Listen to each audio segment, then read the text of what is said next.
Juga di salah satu masyarakat dia bilang pusing tadi ya. Nah, berarti apakah itu juga termasuk salah satu ADR tadi? Karena sebelumnya mungkin dia belum pernah mengalami itu gitu.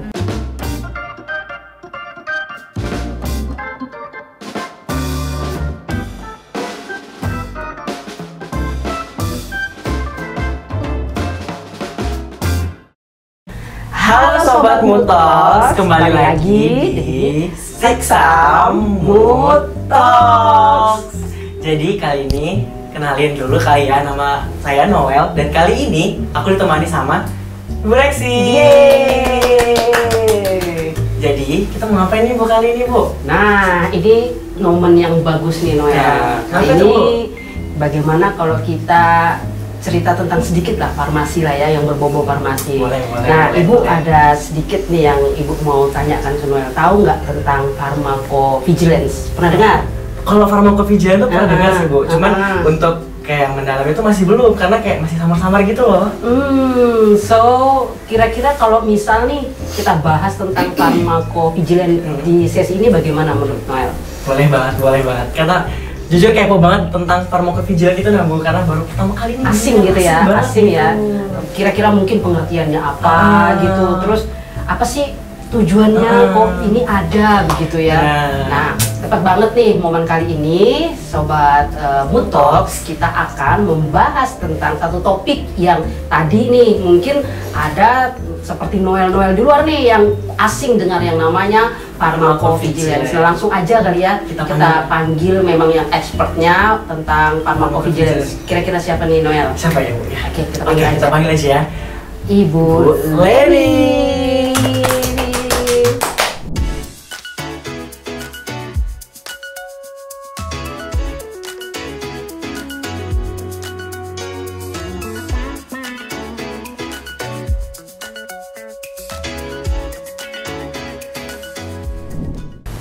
Nah, Sobat Mutoks, kita sudah kedatangan Ibu Leni. Hai Ibu. Nah, mungkin Ibu boleh kenalan dulu kali ya ke Sobat Mutoks yang ada di sini. Ya, perkenalkan, nama saya Baik Lenisia Puspita Anjani, ya biasanya dipanggil Leni. Oke, saya ada salah satu dosen dari Universitas Muhammadiyah Mataram, ya kebetulan dari Prodi Farmasi, seperti itu. Wah, Jauh juga ya Bu. Mana? Mungkin kira-kira dalam rangka apa Bu Leni ke Samarinda, Stiksam khususnya? Kami kesini ya, jadi saya kesini bersama dengan 2 orang mahasiswa dari D3 Farmasi dan S1 Farmasi dalam rangka mobility program ya dari Obat Apps ya. Jadi bertukar ya dengan mahasiswa dan dosen dari STIK Samarinda seperti itu. Wow, oke. Jadi Ibu Leni beserta dengan 2 mahasiswanya datang dari Mataram dalam rangka kegiatan mobility program yang batch ketiga ya. Jadi luar biasa. Jadi memang program ini dibuat untuk pertukaran tidak hanya ini ya culture, tapi juga bagaimana pendidikan atau proses pembelajaran gitu ya, exchange lah ya kita bilang begitu. Oke, ini tadi yang kita sampaikan di awal, yang tadi kebingungan Noel, Ya, benar. apa itu pharmacovigilance. Nah, kita kedatangan Bu Leni, kita akan coba kulik lah ya sedikit-sedikit tentang apa itu pharmacovigilance. Mungkin bisa juga menjadikan informasi buat Sobat Mutoks yang ada di luar sana yang mungkin juga baru dengar seperti itu. Kira-kira kalau boleh bertanya begitu, sebelum kita ke pharmacovigilance, kita tanya dulu kali ya. Kita kenalan dulu biar kenal kali. Ya gitu ya, karena biar lebih ringan kali dulu ya pembicaraannya. Kira-kira pesan kesannya dulu ketika datang ke kota Samarinda itu bagaimana? Oke, ini pertama kalinya ya saya ke gitu. Pulau Kalimantan nih, Pulau awalnya Kalimantan. Pulau Kalimantan jadi pertama kalinya gitu. Awalnya karena taunya ke Samarinda gitu, jadi pas cari-cari ke Samarinda ternyata harus lewat Balikpapan dulu ya. Betul. Gitu. Jadi taunya kalau ke Balikpapan itu pastinya udah terkenal sama IKN-nya ya. Gitu. Iya. Jadi kan natanya Balikpapan gitu. Jadi kemarin pertama kesini ke Balikpapan gitu, ternyata baru tahu kalau Balikpapan sama Samarinda itu agak jauh ya gitu, seperti itu. Nah, jadi kesannya pertama kesini sini ternyata Samarinda tuh keren ya, keren maksudnya karena kami di Mataram ya, pasti ini lebih besar, lebih luas. Kemudian waktu pertama kali ke Samarinda gitu, lihat di sini gitu, bagus, jadi bisa jadi pembelajaran gitu, terutama bagi adik-adik mahasiswa. Selain itu untuk saya sebagai dosen juga bisa lihat, oh ternyata di Stikes Samarinda ini seperti ini, dari mulai pembelajarannya ya, baik itu pada saat kuliah, kemudian pada saat praktikum ya, kemudian bisa sharing juga sama dosen-dosennya ya, tentang seperti penelitian ya, kemudian kemarin sudah pengabdian bersama juga ya, jadi beberapa hari ini sudah ada kegiatan kami bersama ya, jadi dosen bersama dengan mahasiswanya gitu. Jadi kami kan biasanya ketemunya juga sama teman-teman yang ada di NTB, karena Lombok itu masuk di Nusa Tenggara Barat ya. Paling ketemunya sama teman-teman yang ada di Bali atau di Jawa sekitar Surabaya. Jadi ini pertama kalinya kami berbagi sama teman-teman yang ada di Pulau Kalimantan kayak gitu. Ini pengalaman yang baru bagi saya dan mahasiswa seperti itu. Luar biasa. Jadi dengar-dengar ini Universitas Muhammadiyah Mataram baru pertama kali ya mengikuti program mobility program ini gitu. Iya, kebetulan ya. Jadi karena kami Universitas Muhammadiyah Mataram itu baru tahun ini gitu bergabung ya. Kalau dari tahun kemarin sampai tahun ini baru 1 tahun bergabung dengan Obat Apps ya. Jadinya baru ikut batch 3 ini untuk pertama kalinya. Jadi tahu, oh ternyata punya program juga seperti ini. Jadi kami senang sekali ya karena bisa berbagi untuk pertama kalinya gitu, bisa berbagi dengan Stikes Samarinda ini ya terutama ya gitu. Jadi dan nggak cuma kami misalnya yang ke sini, jadi ada juga yang ke tempat kami seperti itu. Jadi bisa melihat tempat kami secara langsung seperti itu. Dan untuk mobility program ini lumayan agak lama ya. Jadi tidak diburu-buru gitu ya. Jadi kita lebih leluasa untuk berbagi gitu. Biasanya kan kalau program-program seperti ini hanya 1 atau 2 hari gitu, paling mentok 3 hari. Ini 1 minggu, jadi rasanya lebih puas untuk berbagi dan sharing kayak gitu. Benar sekali. Jadi mobility program ini akan dilaksanakan selama 1 minggu, dan tadi yang sudah disampaikan Ibu Leni bahwa akan ada banyak agenda, salah satunya adalah penelitian dan juga pengabdian bersama. Nah, itu mungkin sedikit ya latar belakang kenapa Ibu Leni beserta dengan 2 mahasiswanya berkunjung ke Stiksam, dan teman-teman yang ada dari Stiksam juga berkunjung ke Muhammadiyah Mataram. Jadi begitu kira-kira. Nah, kita langsung saja kali ya ke intinya ya. Masih udah banget ya, penasaran ya. Nah, kira-kira gimana Bu Leni? Apa sih kalau farmakovigil itu apa sih dulu pengertiannya, begitu mungkin? Oke, mungkin ada beberapa orang yang memang dalam bidang farmasi merasa bahwa farmakovigilance itu agak asing ya gitu. Ya karena dulunya itu dia masuk ke dalam farmakoepidemiologi. Kalau farmakoepidemiologi mungkin sudah familiar ya gitu. Nah, tapi ternyata farmakovigilance itu merupakan bidang ilmu yang berbeda seperti itu. Karena kalau untuk farmakovigilance itu ya sebenarnya ya kalau kita mau lihat dari pengertiannya itu untuk pemantauan obat. Jadi dari farmako itu obat, kemudian yang vigilar itu memantau ya. Tapi model pemantauan obatnya gitu. Nanti kan apa bedanya dengan bidang ilmu yang lain ya karena pemantauan obat kan semua seperti farmakoterapi juga atau kemudian farmakokinetik juga ada drug monitoring ya. Nah, bedanya di sini untuk farmakovigilance di pemantauan obatnya itu lebih kepada reaksi yang tidak diinginkan. Jadi kejadian yang tidak diinginkan. Namanya saja kejadian yang tidak diinginkan ya, artinya itu lebih kepada kejadian yang buruk atau mempengaruhi dari orang yang mengkonsumsi obat itu, seperti itu dari farmakovigilance ya. Kemudian kenapa asing seperti itu? Karena awalnya ini tidak menjadi bukan hal yang penting sepertinya, karena kalau misalnya kita ngomongin obat pasti untuk apa obatnya kan seperti itu ya. Misalnya kalau untuk nyeri maka dia bisa menghilangkan rasa nyeri, tidak seperti itu. Tapi tidak ada yang pernah bertanya bahwa kalau mengkonsumsi obat ini ada efek yang lain nggak yang muncul seperti itu. Jadi agak lupa orang itu untuk menanyakan adakah efek-efek yang muncul selain dari efek terapinya seperti itu, gitu. Itu kemudian barulah ada kejadian-kejadian yang pertama itu karena kejadian talidomid. Mungkin familiar nggak kejadian talidomid Kalau saya itu? masih asing dengan Mungkin boleh dijelaskan. Oh ya, kejadian Apa itu talidomid kejadian itu talidomid? dulu ya ada namanya obat talidomid. Jadi obat talidomid itu digunakan untuk mengatasi mual dan muntah pada ibu hamil. Nah, jadi itu biasanya kalau sudah tahu ya kita kalau ibu hamil atau wanita hamil itu trimester 1 itu pasti ngerasain mual dan muntah yang hebat gitu. Jadi talidomid itu menjadi ngetren ketika pada saat diberikan pada wanita hamil, dia mual dan muntahnya langsung hilang dibandingkan sama obat yang lain. Maka seluruh wanita hamil di dunia itu mulai diresepkan oleh dokter itu obat talidomid itu.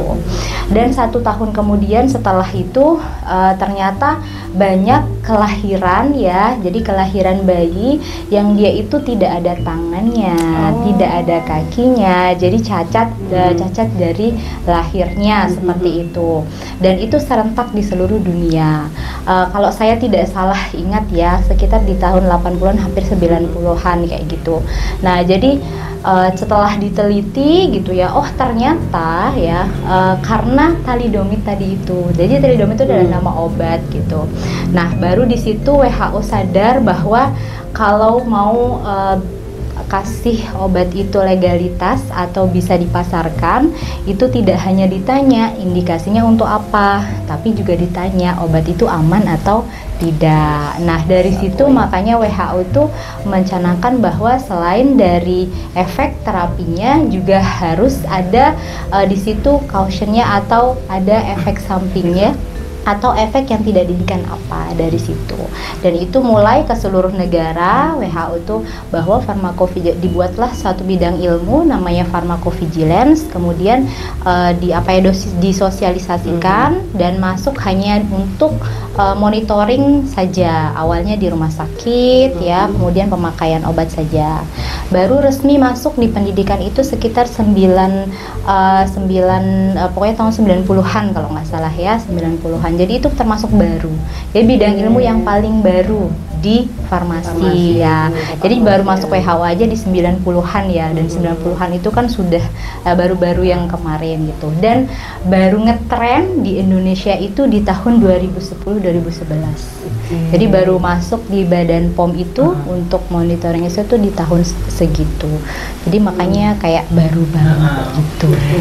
No wonder ya, akhirnya teman-teman ada beberapa yang masih tadi dibilang asing karena masuk pun atau memang baru dikenalkan di Indonesia di WHO itu harus tahun 90 ya, gitu. Jadi memang masih baru banget.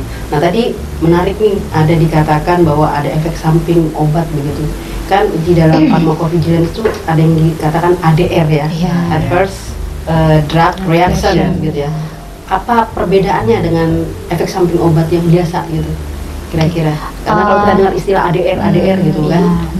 Jadi di pharmacovigilance itu ada ibaratnya kan banyak sih sebenarnya istilah skop besarnya, tapi yang paling booming, paling terkenal itu adalah adverse drug reaction atau side effect. Yang side effect itu kita kenal kayak efek samping obat ya.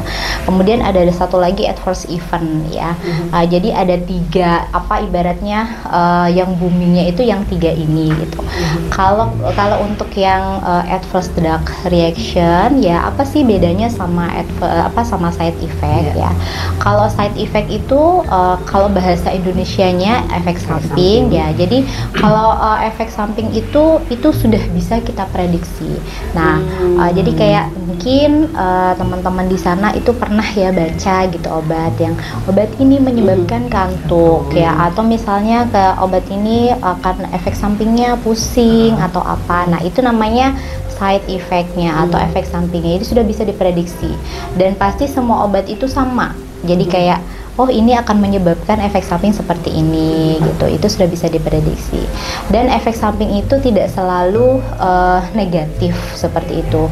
Contoh misalnya ketika kita mau minum obat flu yang ada antihistaminnya, kan di situ ada menyebabkan ngantuk. Nah, siapa tahu kan kita mau istirahat ya. Nah, jadi kita Bisa mau digunakan efek gitu ya. kantuknya. Jadi tidak selalu positif. Tapi kalau misalnya rasa kantuknya itu kita minum obat itu pada saat kita berkendaraan Atau bekerja. kan itu juga bahaya. Betul. Nah, makanya itu yang kita side effect. Tapi kalau yang adverse drug reaction itu pasti dia efeknya negatif ya. Jadi dia itu jelek atau ibaratnya merugikan dari pasiennya yang mengkonsumsi itu. Itu untuk yang adverse drug reaction. Jadi dan dia tidak bisa diprediksi. Jadi nggak ada tuh di brosur obatnya gitu. Jadi dan itu bisa satu orang dengan orang yang lain reaksinya berbeda di situ. Mungkin ada orang yang contoh misalnya dia mengkonsumsi atau diinjeksikan ampicillin kemudian dia gatal seluruh badannya atau dia shock anafilaksi yang sesak sesak dadanya seperti itu. Tapi ada orang yang dikasih baik-baik saja, tidak ada apa-apa. Oke, maka itu yang digolongkan ke dalam ADR seperti itu. Kayak gitu. Kira-kira bagaimana Noel? Ada lagi nggak Sudah mulai paham ya? Ada lah ya. Ada pencerahan dikit. Nah, ada pertanyaan lagi yang mungkin Noel masih bingung kira-kira. Nah, kalau saya bertanya ini Bu, kalau untuk peran siapa sih yang terlibat dalam farmakovigilan itu, nah Bu, perannya? Oh, siapa saja yang berperan ya dalam farmakovigilance ini ya. Jadi sebenarnya kalau kita mau terapkan ya farmakovigilance ini, yang paling berperan itu adalah tenaga kesehatan. Jadi semuanya sebenarnya, tidak hanya tenaga kefarmasian saja. Nah, seperti kita tahu mungkin ya seorang farmasis ya kewajibannya itu salah satunya adalah pelayanan farmasi klinis ya. Nah, dan salah satunya kalau bisa dicek di semua PMK ya, mau itu yang di apotek ya, rumah sakit itu pasti ada MESO, monitoring efek samping obat. Nah, itu sebenarnya sudah masuk di PMK dari zaman dahulu kala ya. Tapi MESO itu jadi tidak terlalu ya dijalankan ya, apalagi yang kayak semacam apotek ya, karena dianggap kok sepertinya sulit ya untuk dijalankan ya. Biasanya mungkin skala rumah sakit itu mungkin sudah berjalan ya gitu. Padahal BPOM itu sudah memudahkan ya. Jadi untuk monitoring efek samping obat, kita ngelapornya di mana, bagaimana caranya, itu sudah ada. Bisa teman-teman mungkin cek di emeso.pom.go.id. Di situ waktu kita klik, waktu kita buka websitenya Emeso itu sudah ada lengkap caranya, gimana caranya kita melapor efek samping obat. Kemudian form apa saja, kemudian bisa online juga. Jadi bisa pelaporan online, bisa pelaporan misalnya, oh saya nggak mau online mungkin ya, masih ada yang mungkin mau itu juga ada formnya. Nah, jadi tapi yang boleh melaporkan secara online itu adalah tenaga kesehatan. Ini konteksnya tenaga kesehatan. Jadi semua bisa, dokter bisa, perawat bisa, selama dia punya akun. Dan akun itu nanti bisa mendaftarkan kayak register biasa, kayak kita register ke akun gitu. Dan itu nanti akan memasukkan kayak surat izin praktiknya. Kalau dokter SIP-nya berapa? Jadi seperti itu. Tenaga kesehatan ya, tenaga kesehatan yang berpraktek. Ya. Selain tenaga kesehatan juga yang ada di industri farmasi juga bisa. Di balai kan Badan POM kan ada balai besar POM-nya di setiap provinsi ya, itu juga bisa. Ya, jadi tinggal bikin akun saja dan di situ nanti bisa melaporkan online. Dan di situ sudah tercatat kalau kita melaporkan nanti akan direview misalnya sama Badan POM-nya. Direview sudah sampai mana ajuannya ini, ajuan pelaporannya maksud saya. Jadi semakin banyak yang dilaporkan ya, itu akan menjadi bahan untuk Badan POM menginvestigasi obat itu. Jadi sama kayak kemarin mungkin kejadian yang sirup itu, yang yang ditarik ya, itu ya, kan sirup. tidak mungkin Badan POM itu tiba-tiba menarik gitu kan, pasti ada prosesnya. Salah satunya sebenarnya dari laporan itu. Nah, jadi Badan POM tidak mungkin menarik obat itu ketika tidak ada alasan yang kuat. Nah, jadi dari situlah awal mulanya. Kalau untuk masyarakat biasa mungkin bisa langsung lapor ke tenaga kesehatan. Terus mungkin di apotek terdekat ya, atau di puskesmas yang paling dekat gitu. Nah, jadi mungkin melaporkan, oh ada loh kejadian efek samping obat seperti ini gitu. Nanti makanya sebenarnya seluruh apotek itu sudah harus punya akun untuk Emeso itu. Dan saya sudah punya juga loh gitu. Keren, Jadi bisa kita laporkan, walaupun misalnya nggak ada yang dilaporkan tuh, yang penting sudah punya akunnya saja, itu kita ikut berpartisipasi dalam Meso tadi itu gitu. Luar biasa. Nanti kalau ada obat yang berbahaya, bukan berbahaya konteksnya, tapi menyebabkan kejadian yang tidak diinginkan, ya itu nanti masuk laporannya semua ke Badan POM, kemudian direview, dikaji, nah sampai kepada kesimpulan bahwa ini cukup nggak sih untuk kita investigasi seperti itu. Jadi tergantung laporannya berapa Ya, banyak. seperti Kalau itu. memang ada beberapa laporan dengan kondisi berbeda, tapi misalkan obatnya sama begitu ya bisa diinvest begitu, Ya, investigasi dari ya, situ. cek ya. Nah, terkait penjelasan yang tadi disampaikan, kami di media itu sudah mewawancara beberapa masyarakat yang ada di Samarinda terkait dengan seberapa paham sih mereka tentang efek samping dari obat gitu. Oke, terserahkan. Oke, kita saksikan bersama. Oke, boleh perkenalan dulu nih Pak, nama Bapak? Nama saya Erwin, anggota Satpol PP Kota Samarinda. Kenalkan, nama saya Mercy Francisca. Muhammad Fajri. Perkenalkan, nama saya Friska Nias Gadis Antama, bisa dipanggil Friska. Saya Mumu ya Kak. Kakak pernah nggak beli obat di apotek? Pernah? Pernah. Pernah. Pernah. Pernah? Kakaknya tahu nggak golongan obat itu apa aja sih? Golongan obat. Kayak Kakak tahu aja. obat sakit gigi, lagi obat demam, obat banyak lah. Kurang tahu. Kurang tahu ya Kak. Cuman taunya ada tuh yang diobatkan kayak K merah gitu. Katanya keras. Cuman kurang tahu juga sih jelasnya gimana. Apa itu ya? Promak. Kan bagi kita orang awam itu cuman ya obat kayak yang agak obat sakit kepala, obat sakit gigi ya sekitar yang ringan-ringan aja. Biasanya, ini kan biasanya di obat itu kemasannya ada tulisan efek samping ya. Nah itu Mbak pernah baca nggak efek sampingnya? Ada, pernah. Gangguan hati, terus apa itu hipertensi. Ya kadang baca, misalnya kalau obat itu kan tidak boleh berkendaraan, naik motor, apa semua itu ya kan, ngantuk, bawaannya ngantuk ya itu. Pernah, misalnya kalau nggak cocok nih, kadang katanya jantung berdebar gitu. Misal efek sampingnya buat ngantuk, buat ada nyeri, kalau misal ada kayak nggak cocok nanti buat kayak peradangan. Saya pernah minum yang namanya kayak komik kita ya sih, kayak betul-betul bukannya sembuh sakit kepala malah kayak pusing. Pusing aja kayak sakit kepala. Ya. Nah, sering mengalami seperti itu. Dan itu memang sudah kita tahu, tapi mau diapa karena konsekuensi dari segala obat yang memang begitu. Terus kalau misalnya nih kakak ngalamin efek samping dari obat itu, kira-kira kalau ngalaminnya apa yang kakak lakuin? Tetap minum obatnya atau ganti obat yang lain? Tetap aja sampai sembuh.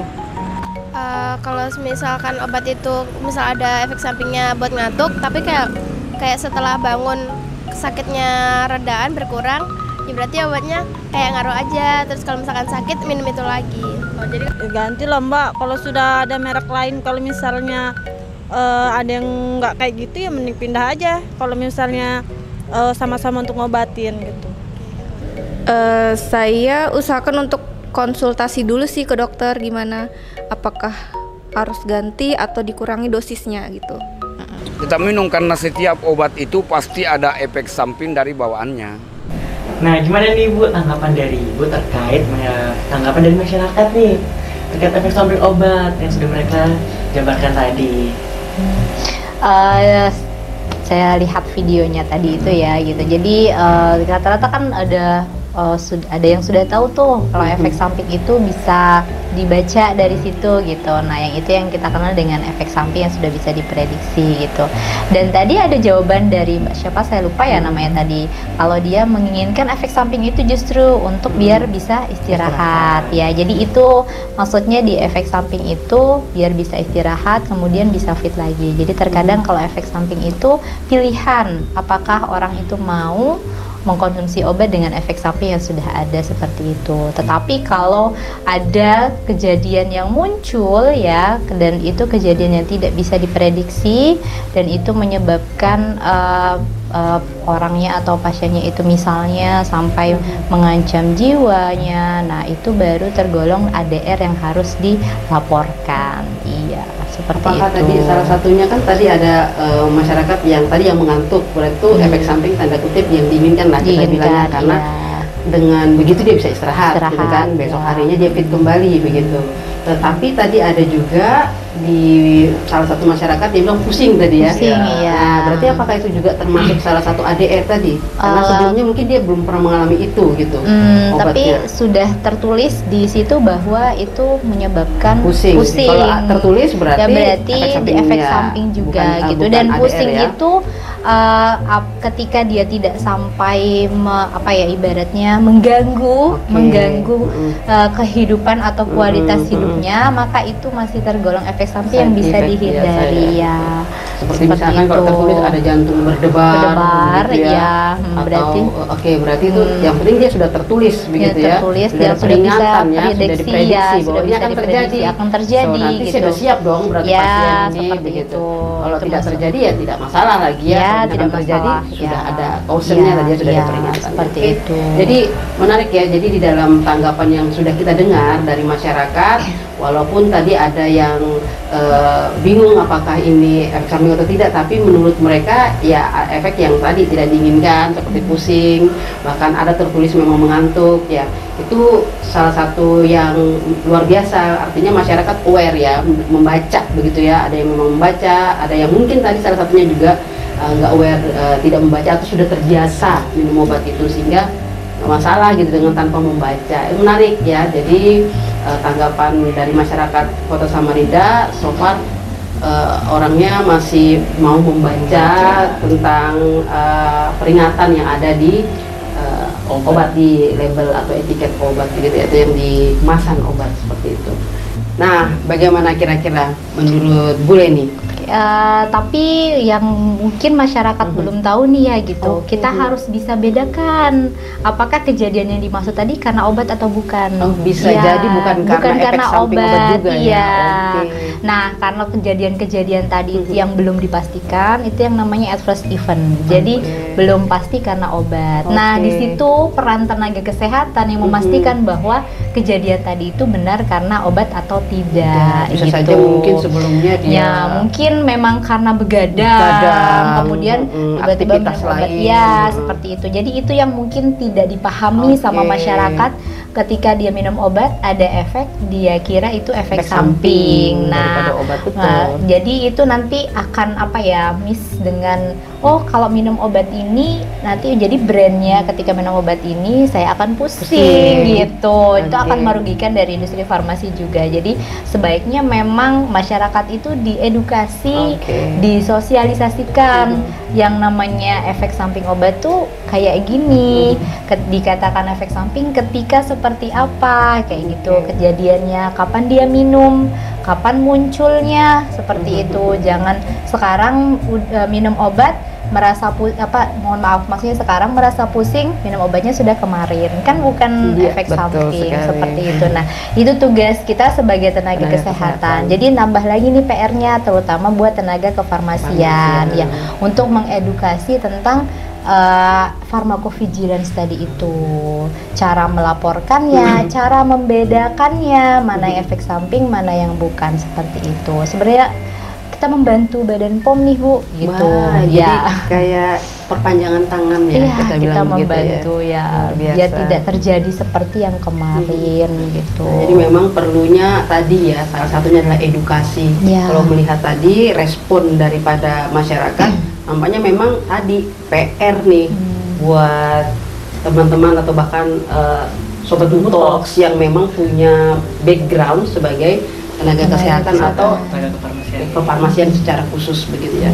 Ya bisa kita bilang nggak mesti harus yang seminar besar gitu ya tadi mungkin ke jalan bisa untuk sharing begitu atau membagikan brosur mungkin ya, gitu juga bikin bisa brosur gitu brosur, dan leaflet, mungkin apa-apa. itu sudah saya mulai Bu, jadi saya sudah nice. 3 kali melakukan edukasi ya di tempat yang berbeda, yang satu yang pernah di Mataram, pernah di Lombok Tengah dan juga pernah di wali murid dari anak-anak TK dan gitu. PAUD ya. Menarik. Karena kan suka tuh nyampurin obat sama susu sama teh dan itu juga masuk ke ruang lingkup farmakovigilansi. Oke. Mungkin di sini bisa dimulai gitu untuk Oke, teman-teman nice. mahasiswa dan teman-teman dosen gitu. Kedepannya bisa coba kali Bu ya. Iya, untuk Pasti edukasi harus kita coba. So jadi memang kalau tadi membahas tentang pharmacovigilance itu pasti ada tantangan. Nah kita pahami ya, karena tadi mengubah mindset atau memberikan masukan kepada masyarakat yang awam terhadap lah obat-obatan gitu, berarti kan butuh effort begitu ya. Salah satunya tadi harus terjun ke lapangan. Kira-kira kalau sebagai ini Ibu Leni juga mengajar ya, kalau tidak tentang pharmacovigilance pasti kan begitu. Dan kalau nggak salah hari apa ya kita kemarin membahas yang di Stiksam? Selasa ya, sudah kuliah pakar. Jadi Bu Leni sudah laksanakan kuliah pakar, itu juga salah satu dari rangkaian mobility program batch 3. Jadi jadi mungkin apa nih kira-kira menurut Bu Leni tantangan untuk dalam ilmu baru tadi melaksanakan ilmu baru ini di masyarakat, apalagi kita nih sebagai seorang farmasis?